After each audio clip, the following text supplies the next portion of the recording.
देखिए बच्चों, आज जो हम देख रहे हैं that is 12th physics chapter number 1 rotational dynamics having 7 marks with option and 5 marks without option. Last time में आपने क्या देखा था? यहाँ पर dynamics of circular motion. Dynamics of circular motion में आपने देखा था there are the two forces. कौन से forces? Centripetal force and centrifugal force. Centripetal force क्या था आपके पास में? The force act on a body so that it can be revolving along circumference of a circle or circular motion with a acceleration directed toward the center of the circle in inward direction, right? And centrifugal force क्या था आपके पास में? Which can be other force which is exactly opposite to the centripetal force with outward direction. अब यहाँ पे देख रहे हैं that is प्लस साइन और माइनस साइन बताया था मैंने यहाँ पर। In negative sign indicate that it is the inward direction और toward the centre of the circle, और प्लस साइन जो थी M omega square R, right? क्योंकि यहाँ पे प्लस साइन का मतलब है it outward direction, radially outward direction. यहाँ पे मैग्नीट्यूड ऑफ सेंट्रीपिटल और सेंट्रीफ्यूगल फोर्स का same but directions are opposite to each other. Now today I would like to say here the application of UCM. UCM का मतलब क्या है? Uniform circular motion. उसके application देख रहे हैं हम यहाँ पर। पहला एप्लीकेशन क्या आपके पास में? Vehicle along a horizontal circular track. इसका मतलब है एनी व्हीकल और car is moving along a horizontal curve road of radius are.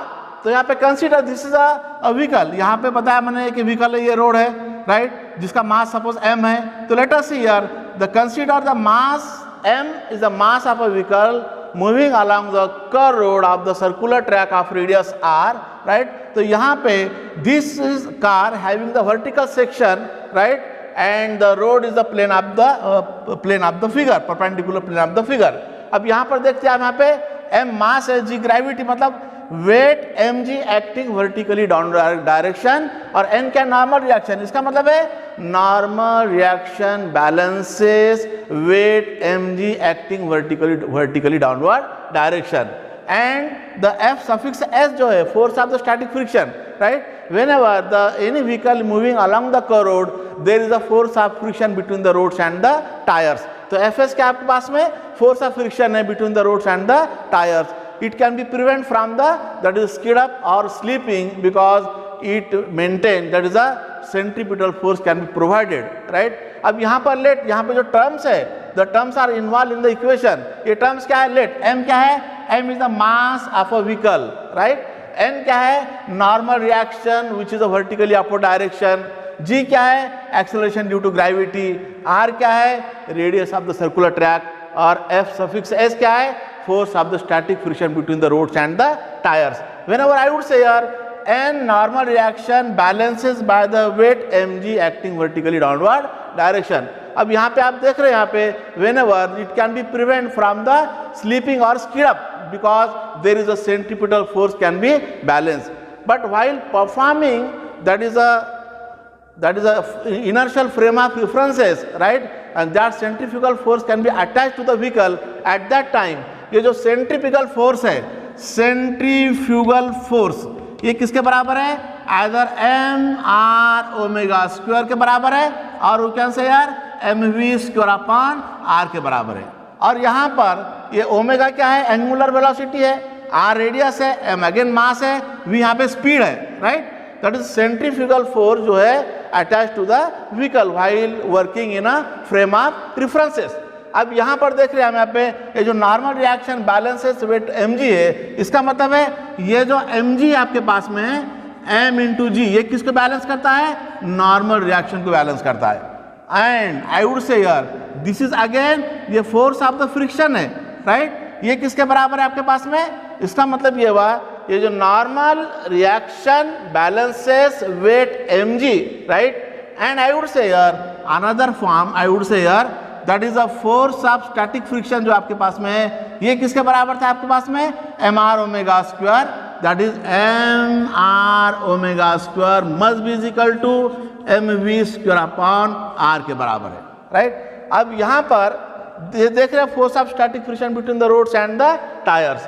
अब whenever any vehicle moving on the road there is a speed limit. यहाँ पे speed limit है, इसका मतलब है अगर any vehicle moving along the road अगर speed ज़्यादा है तो that is the coefficient of the static friction यहाँ पर कम रहेगा। अगर स्पीड कम है तो कोएफिशिएंट ऑफ स्टैटिक फ्रिक्शन क्या रहता है, ज़्यादा रहता है। तो लेट अस से हाउ इज दैट। तो यहाँ पर मुझे बताना है कि vehicle moving along the curve road, ये जो डायग्राम है यहाँ पे n normal reaction, mg weight, force of static friction, c यहाँ पे centre because along the circular track है, सर्कुलर ट्रैक है तो वहाँ पे क्या है, ये सेंटर है यहाँ पे, जहाँ पर r क्या है उसका रेडियस है। Now let us see here, आप यहाँ पर जो देख रहे हैं यहाँ पे, I would like to derive the relation the maximum speed limit of any vehicle which can be drive safely along the curve road. तो यहाँ पे मैंने यहाँ देखा है, जैसे कि आपको पता है यहाँ पर ये जो फोर्स ऑफ स्टैटिक फ्रिक्शन है Fs, ये किसके बराबर रहता है, म्यू एस इंटू एन के बराबर है। एन नॉर्मल रिएक्शन है, म्यू सफिक्स एस क्या है यहाँ पे, वेयर आई वुड से यार द म्यू सफिक्स एस, ये क्या है, coefficient of static friction, coefficient of static friction किसका है, फोर्स ऑफ स्टैटिक फ्रिक्शन यहाँ पे म्यू एस, ये देता है आपको यहाँ पे coefficient of the static friction. And how much coefficient, अगर स्पीड ज़्यादा है तो फ्रिक्शन उसका कम रहेगा और स्पीड कम है तो फ्रिक्शन उसका ज़्यादा रहेगा। इसका मतलब ये हुआ यहाँ पे, ये जो म्यू सफिक्स एस है ये किसके बराबर होगा यहाँ पर, एफ एस अपॉन एन के बराबर है। अब मुझे यहाँ यही बताना है that is how much maximum speed limit यहाँ पर है, राइट। लेट अस से हियर, अगर यहाँ पर ये जो इक्वेशन है मैं जी से मल्टीप्लाई करता है, जी से डिवाइड करता है, कोई चेंज, यहाँ पे जी से मल्टीप्लाई करूँगा, जी से डिवाइड करूँगा, there is no change in the equation. It means यहाँ पर हम देख रहे हैं that is, let us see here, ये जो इक्वेशन है आपके पास में, अब मैं यहाँ पर ये इक्वेशन है, सपोज आई वुड से यार force of the static friction F S is equal to, मैं यहाँ पे एम ओमेगा स्क्वायर आर, इसको जी से मल्टीप्लाई कर रहा है, divide by G, no change. यहाँ पर M V square upon R है, इसको भी जी से मल्टीप्लाई करता है, जी से डिवाइड करता है, यहाँ पे कोई चेंज इक्वेशन में नहीं है। इसका मतलब ये हुआ यहाँ पर ये जो इक्वेशन है m इंटू जी, इसको मैंने अगर पहले लिखा है एम जी, क्या बचा आपके पास में, ओमेगा स्क्वायर आर बाय जी, ये बचा है। यहाँ पर क्या रहेगा आपके पास में, m इंटू अगर जी है तो क्या बचेगा, वी स्क्वायर अपॉन, ये एम जी यहाँ पे मिला, क्या बचेगा आपके पास में, V square upon R G मिला आपके पास में यहाँ पर, राइट। अब एम जी किसके बराबर है, आपको पता है M G is equal to normal reaction के बराबर है। इसका मतलब ये जो force of the static friction ये एन के बराबर होगा, इसका मतलब that is given upon F S upon N, ये क्या देगा आपको यहाँ पे, ओमेगा स्क्वायर आर, फिर यहाँ पे आर से मल्टीप्लाई और आर से डिवाइड करता हूँ यहाँ पे, तो क्या बचेगा, ओमेगा स्क्वायर आर अपॉन यहाँ पे जी आर इंटू जी के बराबर है। यहाँ पर भी V square upon R G के, क्योंकि यहाँ पे एम जी किसके बराबर है, एन के बराबर है। दोनों इक्वेशन यहाँ पे देख रहे हैं हम, यहाँ पे एम जी नॉर्मल रिएक्शन के बराबर होगा, ये भी M G normal reaction, N कहाँ लिया मैंने, डिवाइड किया मैंने यहाँ पे लेफ्ट हैंड साइड में, क्या बचा आपके पास में, V square upon R G. यहाँ पे ओमेगा स्क्वायर आर है, लेकिन आर से मल्टीप्लाई किया, आर से डिवाइड किया, तो ओमेगा स्क्वायर आर स्क्वायर है। इसका मतलब आपको पता है एक relation, v is equal to R omega, right. Omega क्या है, एंगुलर स्पीड है, आर रेडियस है, अगर यहाँ पे वी स्क्वायर करता हूँ यहाँ पे क्या होगा, आर स्क्वायर ओमेगा स्क्वायर। इसका मतलब ये भी क्या होगा यहाँ पर, V square upon R G के बराबर होगा यहाँ पर।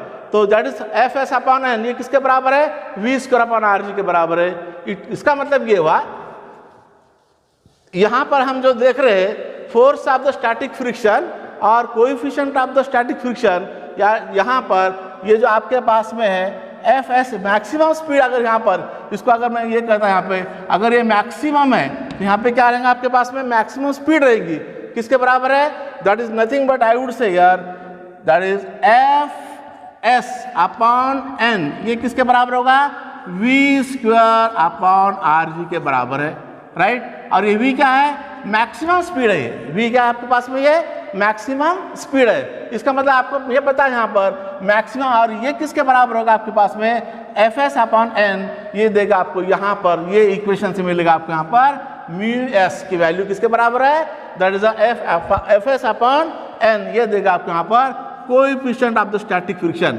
इसके बदले में क्या है आपके पास में, coefficient of the static friction किसके बराबर होगा, वी स्क्वायर, वी मैक्सिमम है यहाँ पर, अपॉन आर इंटू जी के बराबर है। अब यहाँ पे देखते हैं आप मैक्सिमम स्पीड लिमिट क्या होगी, वी मैक्स का स्क्वायर अगर है, क्रॉस मल्टीप्लाई क्या मैंने यहाँ पे क्या रहेगा आपके पास में, mu S into R G के बराबर होगा।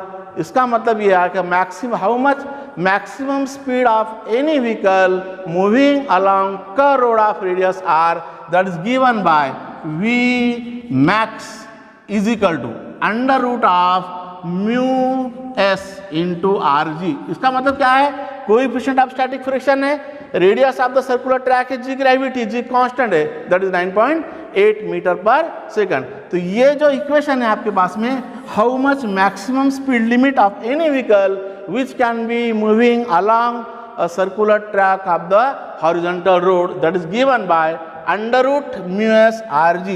ये v max maximum speed can be exist in a that is application of the UCM, uniform circular motion, how the vehicle along horizontal, that is a curved road of circular track or horizontal circular track। So this is one of the application regarding the UCM। तो यहाँ पे आपने देखा है कि how the vehicle can be moving along the curve road of radius R, there is a force of the friction between the roads and the tyres and weight mg acting vertically downward direction and normal reaction, how the normal reaction balances by the weight mg, right? Therefore it can be prevent from the skid up or slipping, there must be the centripetal force can be provided, right? While working in a frame of references, the centrifugal force can be attached to it, therefore the centrifugal force is equal to m omega square r or mv square upon r, or there is a normal reaction balances by the weight mg, accordingly there is a force of the friction whenever any vehicle moving along the road, there is a coefficient of the static friction, that is the mu s, that is given by maximum force of the friction अगर है तो mu s into n के बराबर है। तो mu s क्या है आपके पास में, coefficient of the static friction है, वैल्यू किसके बराबर है, एफ एस अपॉन एन के बराबर है। आपने देखा था यहाँ पर, that is how it is force of the static friction is given by that is the centrifugal force. तो we can obtain here that is V square upon R G. अब इसके किसके बराबर है, coefficient of the static friction के बराबर है, V square maximum speed upon R G के बराबर है, and V max under root mu R G. इसका मतलब है maximum speed limit of any vehicle which can be moving along curve road of radius R, ये उसका एक equation है। तो this is one of the applications regarding application of the UCM। ठीक है, थैंक्स।